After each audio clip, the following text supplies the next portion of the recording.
dreams. Yeah, you saw it coming? How many times? Huh? How many times he hit you with that? Just once.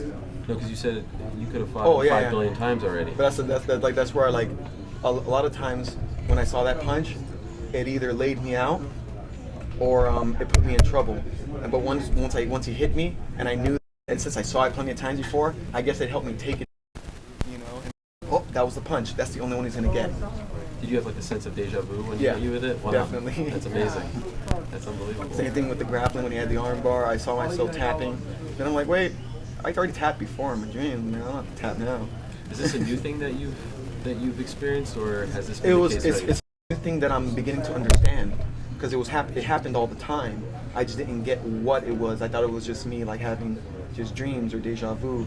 I never really affiliated with premonitions, but the more and more I started to study about this phenomenon, I understood that this was just a different route that I could have taken, and so I just chose not to take that route. Whether I chose not to or to take it, either way I was going to be right. Is there any more satisfaction in coming in on short notice and winning a fight like that?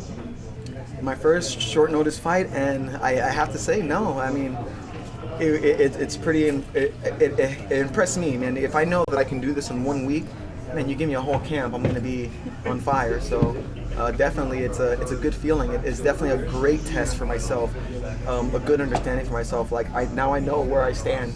On 1 week notice or 6 weeks notice, I'm going to be a hell of a fighter. How close were you to tapping? I wasn't that close, but I was thinking like I thought like it felt pretty deep, and I'm like I could tap. I thought about I could tap, but then when I actually noticed it wasn't hurting, I'm like, oh wait, let's try and escape, you know. And lo and behold, I was out. How about the new weigh-ins yesterday? Do you feel like Love it. Love it. What did you love about it? We have the whole day to recover. You know, well, I mean, it probably wouldn't have affected me, especially fighting at 145 now. I didn't cut really any weight. I was eating full meals every day up until the weigh-ins, really, to be honest with you. So I didn't really have trouble for the weigh-ins, but I do enjoy the fact that we get the weigh-in in the morning. And not necessarily because we're going to be hungry waiting around, but we don't have to stress about it. You don't have to wait. You don't have to wait around or think about it. And no, the day's done in the morning, so you're just chilling after that. What time did you weigh in at? 10 o'clock. So right off the bat. Yeah. I think Cole was actually the first one. Yeah. To weigh in. Were you right after him? Did you see him? No, I was asleep. Okay. So I woke up around like 9:45, and let's go around and weigh ourselves. That's it. What did you make of having to do the whole weigh-in thing? 6 hours later, get down, step on the scale. Like, did you think it was a little silly, or did you understand? I understand. Okay. I understand. It was fun. I felt like it creates better.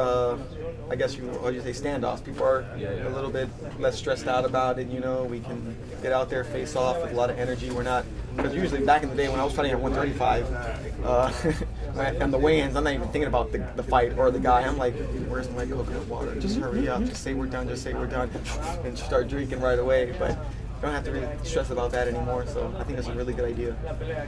What was it like as someone who's about to fight, UFC, the biggest stage, the night before finding out that Muhammad Ali passed away? What did that do for you mentally or emotionally? Did it have any impact on you? Well, yeah, it did, but at the same time, I wasn't saddened.